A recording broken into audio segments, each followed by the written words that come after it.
Snake, try this on. A prosthetic arm. Yeah, Miller was calling it the arm that wasn't there. The physiotherapy's going well. You're on. Ocelot. I hear they started calling you Shalashaska in Afghanistan. What's that about? You know the term Sharashka? It's slang for a suspicious, hastily thrown together organization. The word became associated with a type of forced labor facility in the Soviet Gulag system. OKB scientists and engineers who'd been convicted of crimes were sent to a Sharashka for forced R&D. The Sharashkas were supervised by Lavrenti Beria of the NKVD, the secret police, under the official name 4th Special Department. Forced research? That's not very different from what we do here. Diamond Dogs is different. Everyone here believes in you. Regardless of where they came from or why they're here, they revere you. And they're fighting because it was their choice. And if it wasn't, they'd leave? Who knows? That's our reality here, whether it's real or not. If there's another truth, I don't want to know it. All that matters is that's the concept that's taken shape in their heads. The traces of a group ideology, our superstructure, to put it in Marxist terms. All right. Go on. Right. So anyway, at some point the enemy started calling me Sharashka. This was after the war in Afghanistan broke out. While I was keeping an eye on you in that hospital, I was also heading up interrogations here. The men I broke gave up their comrades and families, everything they wanted to protect them most. No real cause for it. I just let myself get caught up in the old Russian pride. And suddenly I received the honor of becoming Special Interrogation Advisor to the forced labor camps. But the more men I interrogated, the more people saw me as just that, the interrogator. It helped cover my real objective of keeping you safe. You went that far for me? Far enough to keep you alive. I ended up being pretty well known among the Afghan guerrillas. Some of them would have seen me on the battlefield, and that's how I got the second half of the name. Shashka. It's a sword, a type of saber from the Caucasus. Russian dragoons and Cossacks carried them into battle. Now, the Russian Empire had a general by the name of Fyodor Arturovich Keller. His bravery earned him the nickname Russia's Greatest Shashka. Someone must have known about that, because somewhere along the line, Shashka got stuck on the end of Sharashka. The guerrillas were using the name amongst themselves, and by the time I got to hearing about it, pronunciation had wound up as Shalashashka. So, half Gulag, half Hero Sword. It was a perfect fit. But you see how rumors and ideas about people can get out of hand fast. Once you create a character and put it out there in public mind, it warps and twists with every baseless rumor. And before you know it, all people see are phantoms. In my case, it works out just fine. I'm plenty used to working under aliases.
So SALT II still hasn't gone into effect.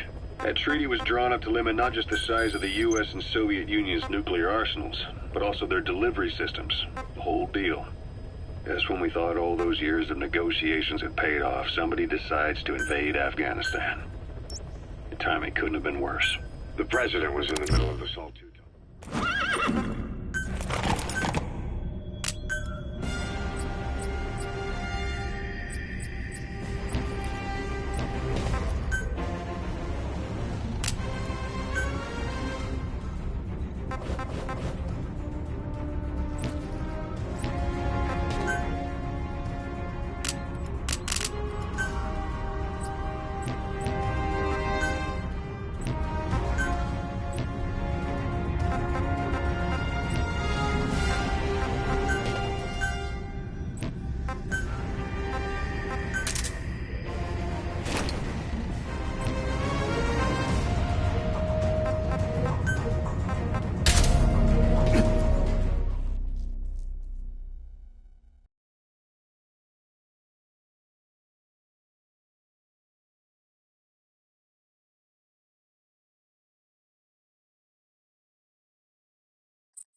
As requested, we've added an analyzer function to your binoculars.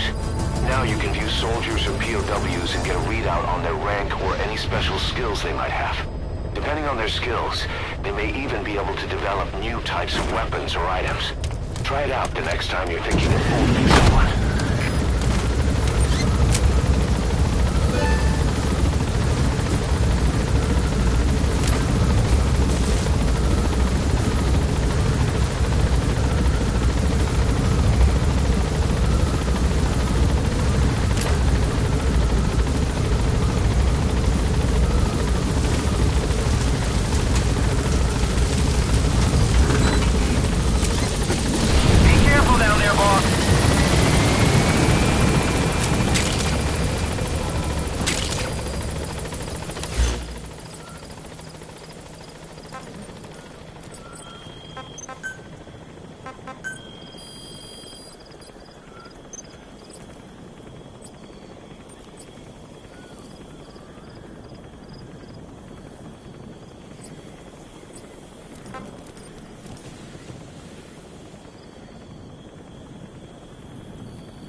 Yeah.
That's tarragon, a type of medicinal plant.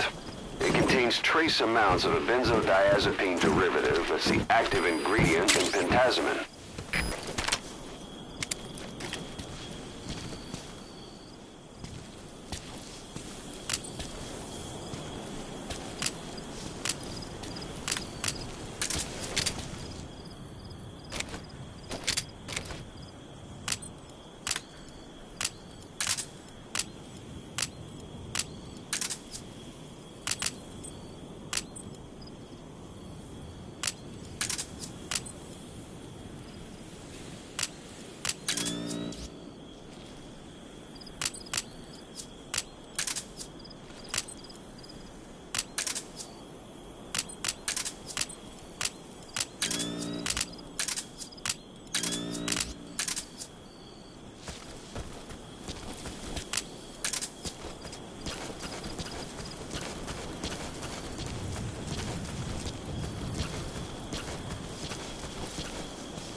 Security forces must know something about the targets.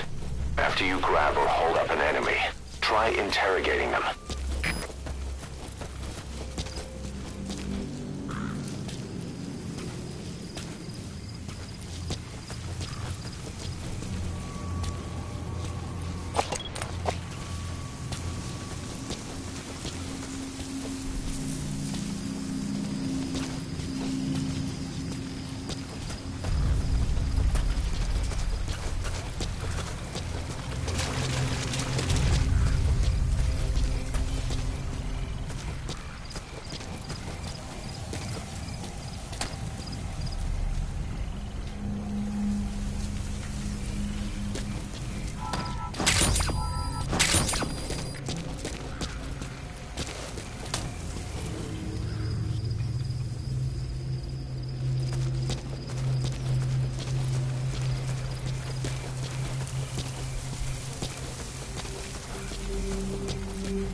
Where are your friends? Speak.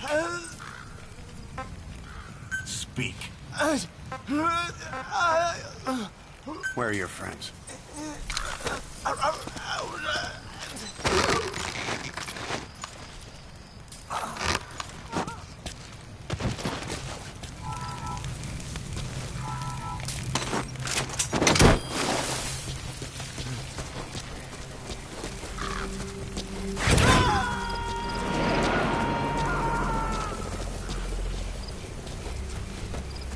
You gonna extract him?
Subject on board.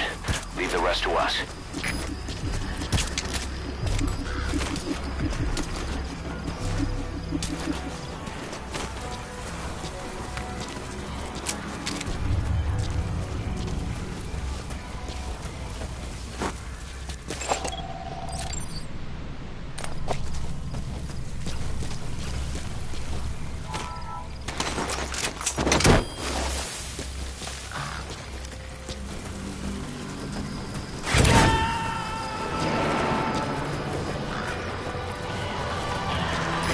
Coming too. Roger that.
extract him.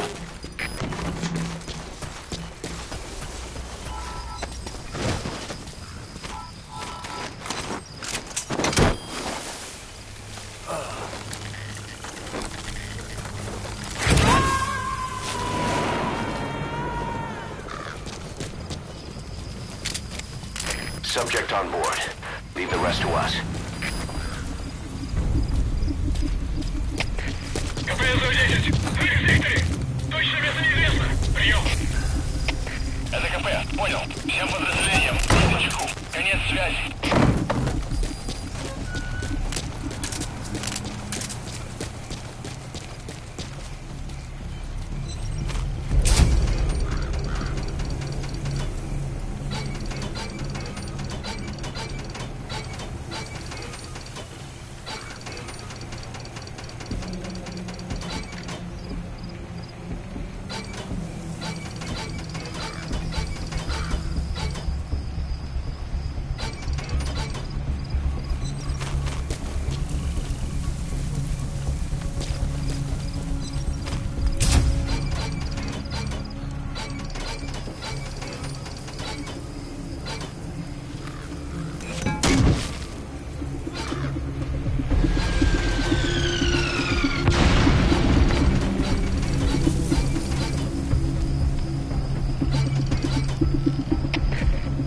Это Дмитрий-9. У нас тут взрыв. Какие будут указания? Прием. Это КП. Понял. Будьте начеку. Выкройте врага. Конец связи.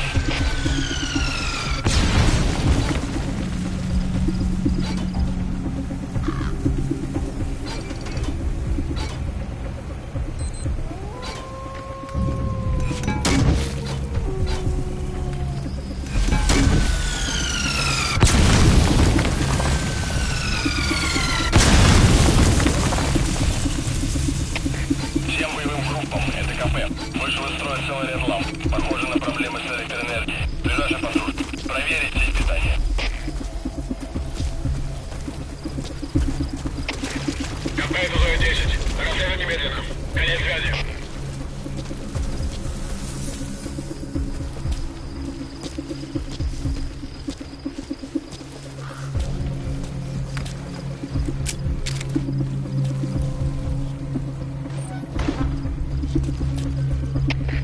КП, это Дмитрий-9. Никаких признаков врага. Отсылаем поиск. Прием. Это КП. Понял. Будьте бдительны. Не позволяйте им напасть на вас. Конец связи.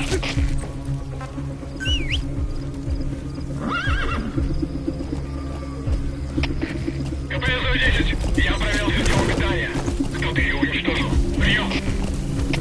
Это КП. Понял. Последующие потери неприемлемы. Держите ухо востро. Конец связи.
neutralize an enemy without killing him.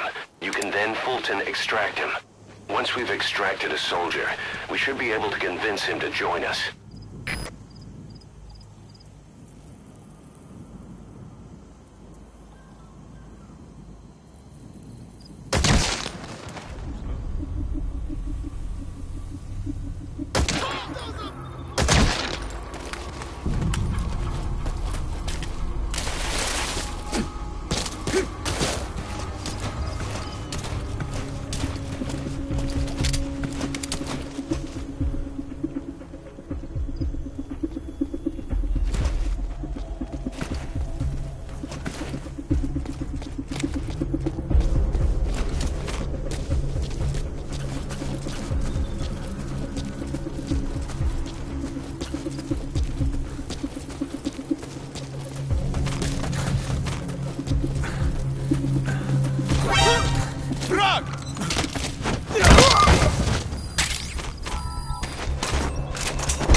Attach the Fulton recovery device to him. The chopper will then pick him up. Fulton extraction success rate depends on factors like the individual's health. He's coming too. Roger that.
So your suppressor is worn out. That gun will be as loud as any other now.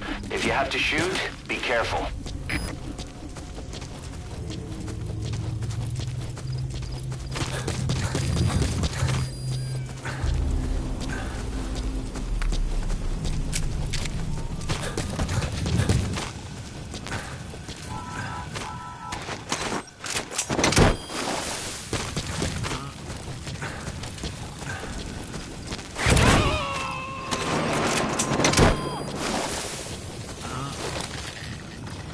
Subject on board. Leave the rest to us.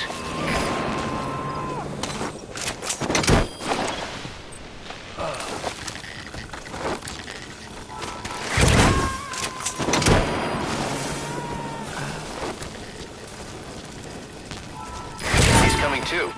Roger that.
Boss, get down. The enemy sniper. Stay low and crawl along the ground. That should enable you to sneak past enemies.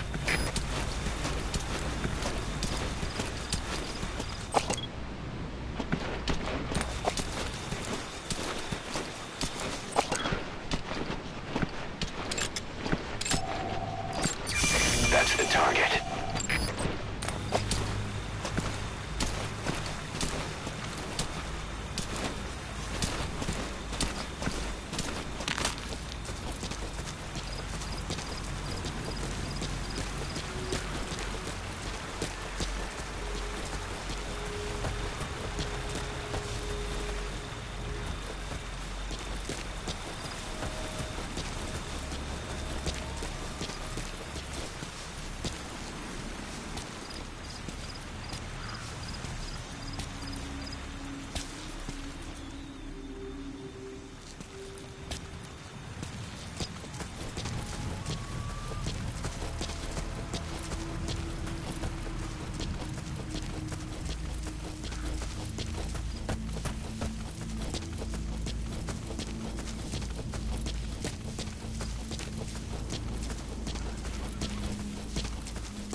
make a good foothold. You can use crag climbing to make your way up.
I first met you 20 years ago now.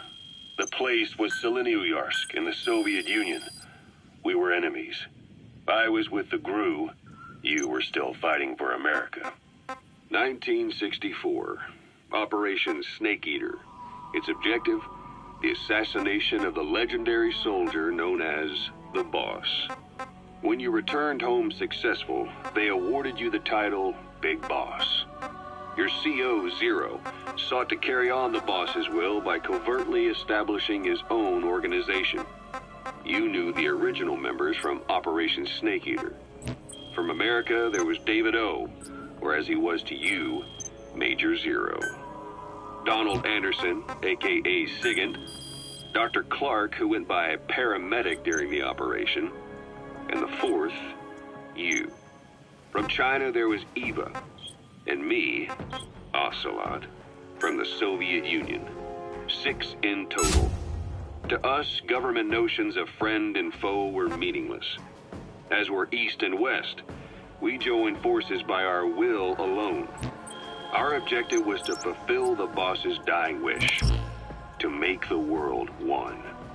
And to do it, Zero used the Philosopher's Legacy, the secret war fund you obtained during Operation Snake Eater. This organization would go on to become Cypher. I, on the other hand, was left with the problem. You only recovered half of the legacy. I had to locate the other half myself. When I found the funds, I passed them on to Zero, just as you wanted. I still trusted him in those days. We thought what he was doing was the Boss's will, until he started that one project. Les enfants terribles, Zero called it. You parted ways, as did Eva, leaving only Anderson and Clark still with him. I maintained limited contact, although truth be told, we were just keeping tabs on one another. The reason was always you. After you returned to the Army and created Foxhound, you left America. For a time, even I'd lost track of you. I'd imagine Zero did too. You always were the best when it came to hide and seek. Zero created Cypher, an information network to tap into every corner of the globe. Woven together, Cypher's arteries make the world just one big organism. And that's not all. It also monitors the thorn in Zero's side. That's you, tracking your coordinates wherever you might go. The further you strayed from your roots, the larger Zero became. It's as if he was trying to close the gap between you. But before long, he disappeared from public life. Only a few people had direct contact with him. For a time, I was one of them. Then a year after you fell into your coma, he slipped out of sight entirely. Since then, nothing. No photos, no recordings, not even a reliable rumor as to his whereabouts. I tried every method I could think of, but Zero was gone. Freed of his control, his creation, his power continued to grow. Cypher is a great beast, and Zero was its spine. But even without him, it's endured, evolved. But now its body is rotting, riddled with parasites. Parasites like the ones who attacked you 9 years ago in the Caribbean, and then at the hospital. Cypher's Black Ops unit, XOF. They learned where you were, and came to wipe the slate clean.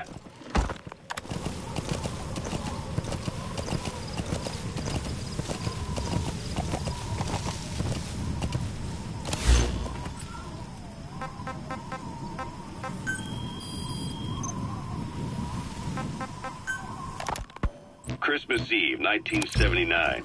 The Soviet Union rolled into Afghanistan. Muslims have revolted against the Soviet-friendly regime established the year before. The DRA forces could no longer contain it themselves, so the Soviets went in to intervene. The Afghan government was powerless and fraught with infighting. They lost the hearts and minds of the people, and that alarmed the Soviet leadership.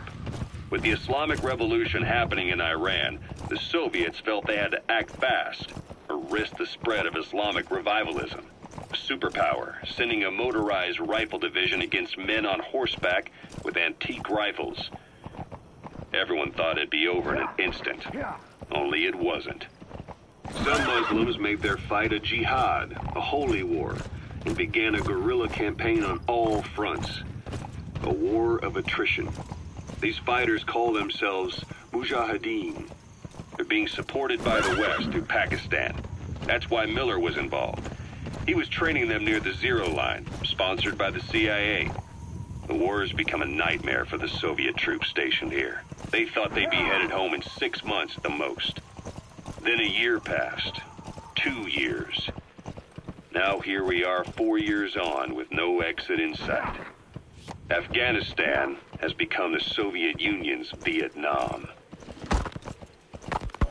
The Soviet troops on the ground want to go home, but at least they have homes to go back to. The Afghans have lost theirs. The Soviets destroy the kishlaks, villages, wherever they can. They burn down homes and fields, fill in wells, turn pastures into minefields. It's created a mass of refugees who fled to Pakistan. If the Mujahideen are fish swimming around the villages, the Soviets will go so far as to dry out their ocean. But this has had a big price. There's bitter resentment among the Afghans, and they're taking out their anger on the soldiers on the front lines. Among the Mujahideen are the Pashtun people.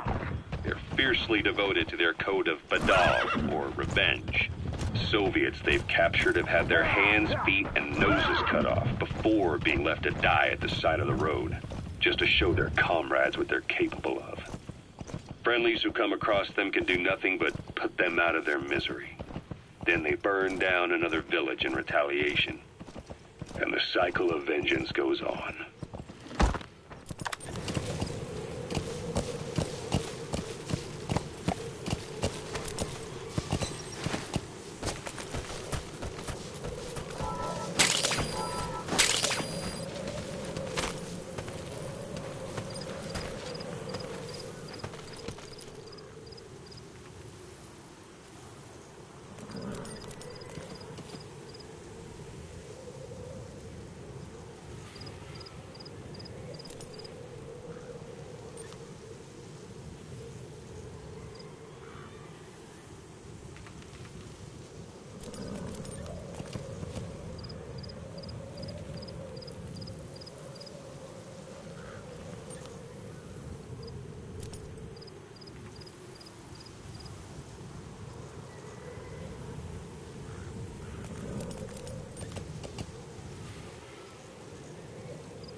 This war, the Kremlin never expected to have this much trouble against the Mujahideen.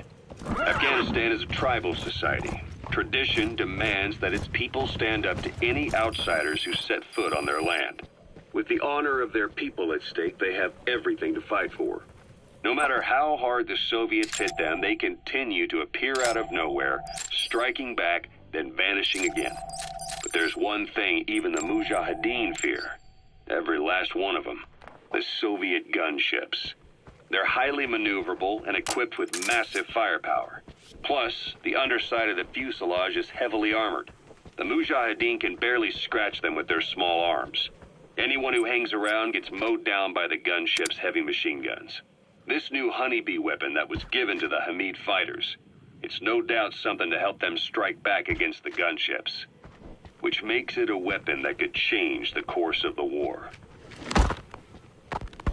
Those guerrilla fighters known as Mujahideen don't actually belong to a single organization.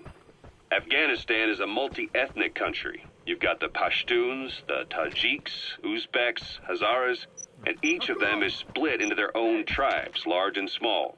Each ethnicity has several rebel organizations that their various tribes gather under. They're united under the banner of jihad, but that doesn't mean they work like a single standing army. Just look at the area around Smasy Fort. A lot of Tajiks used to live there, but they fled after the Soviets started their Scorched Earth campaign. With the area uninhabited, the Hamid fighters, who are Pashtun, decided to move in. The Hamids are based out of the city of Peshawar. We passed through it on the western edge of Pakistan.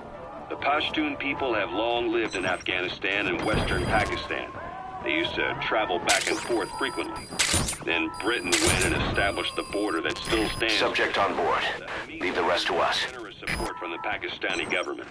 The government wants to use them to secure influence over Afghanistan.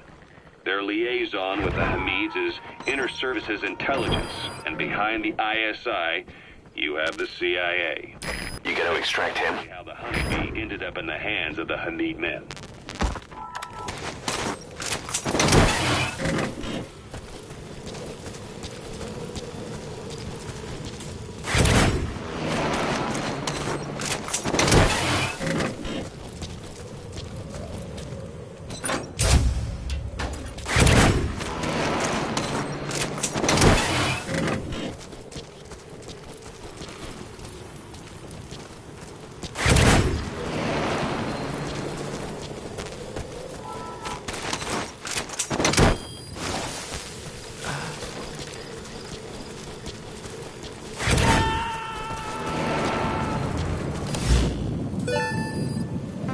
Subject on board. Leave the rest to us. Kaz, what about the unit that attacked us in the mist? You knew something about them. That wasn't my first run-in with them. It happened right before I was captured by the Soviets. We were on the Zero line that day, the Afghan side, on our way back from training the Mujahideen at a mountain camp in Kunar province. There's a lot of that work in Afghanistan. Most PFs shy away from it because it draws too much attention. But for us, that was the whole point. The job itself went great. We just had to make it back to a tribal area in Pakistan. But all of a sudden, visibility got real bad. It was no sandstorm. Our point man gave this strange report. He said he could see skulls in the mist. Skulls. The next moment, he went silent. We scrambled into formation, right before his arms and legs came raining down on us. It was always supposed to be a dangerous mission, so I had Diamond Dog's very best with me. We were calling out to each other. But one by one, their voices just went dead. Whatever happened to me, I lost consciousness before I knew it. When I came to, I was in a Soviet camp, tied to an interrogation chair. Could they be some new Spetsnaz unit? No. The ones that interrogated me were just the average rank and file. Whatever group attacked us, the way they moved was just insane. And that mist, appearing out of nowhere. The Soviets don't have tech like that. If they did, Ocelot would have heard about it. I doubt the West does either. Otherwise, the folks at Langley would be sleeping a lot easier. Why'd they come after you? Wish I knew. I'm the only one who survived. Though I don't think they planned it that way. If I was their target, they wouldn't have just handed me over to the 40th Army. Whatever the case, we need to watch our step until we know who they really are. And boss, if you ever do run into them again, don't try to take them on. You just get the hell out of there. When I first started dealing with Zero, with Cypher, it was a somewhat parasitic relationship. Though, a mutually beneficial one. Cypher had no army of their own, so they wanted us. They wanted our strength. They approached me as a potential business partner. But they had other motives. Cypher coaxed us into Central America. That's a medicinal plant called Haoma, otherwise known as Soma. People use it to make a sacred drink for religious ceremonies. That was the plan. That's why they had Paz, still Zeke. Right. And if we refused, she would use Zeke to fire a nuke from Mother Base. The world would consider us a liability, and countries would unite to destroy us. We stopped the launch. And yet they still took us down. Through that fake inspection they orchestrated to cover up their sabotage. That power Cypher wanted. We don't have it anymore. So why are they still after you? Is it just the fear of leaving you alive? I don't know. Was Zero really... All I know is the man I knew wouldn't want this. What do you mean? We have to consider that it might not be Zero we're dealing with. We know virtually nothing about Cypher anymore. How big they've gotten, what they want, or even who they really are. The new Mother Base started out as a test drilling rig operated by a mineral resources supplier, but their project fell through. The Seychelles government was happy to hand the place over to us. It was just scrap on stilts. So with a few dummy construction companies set up as fronts, we started renovating the half-finished rig. From the outside, it looked like the project was back on rails. Kaz, you... What? I see what you're doing. Recreating the Mother Base we had 9 years ago. Only this time. That's right. The Mother Base Cypher thought they destroyed will return from the grave to kill them. We'll prove to the world that we were the victors. And if we lose again? They can't fool us the same way twice. Now our enemies are in plain sight. And when our organization gets too big, we split it across companies. Any company that draws attention gets liquidated, and its capital is back-channeled into a new company. Most PFs are small-time operations anyway. And in this business, the minnows go bankrupt all the time. We've never aroused suspicion. Plus, we have Hewick. Hewick? Human Exploitation Company. It's a business specializing in intel gathering. Think of it as a civilian intelligence agency. Kaz, that's... Remember what they were trying to accomplish at the prison facility in Cuba? That gave me the idea. We dispatch moles into conflict zones around the world, and each sets up an intel network on site. Then they stay in place to give us stable points of contact when other nations intervene in the conflicts. Hewick's strength is that it has a cutout at each level. You get your job from one guy, then you hand it off to another. No one has direct access. It's a perfect black box. Hewick members also work their way into the superpowers intelligence agencies to make sure Diamond Dogs gets work. We have those countries by the balls. That's our deterrent when we need it. Networking. In the intelligence community?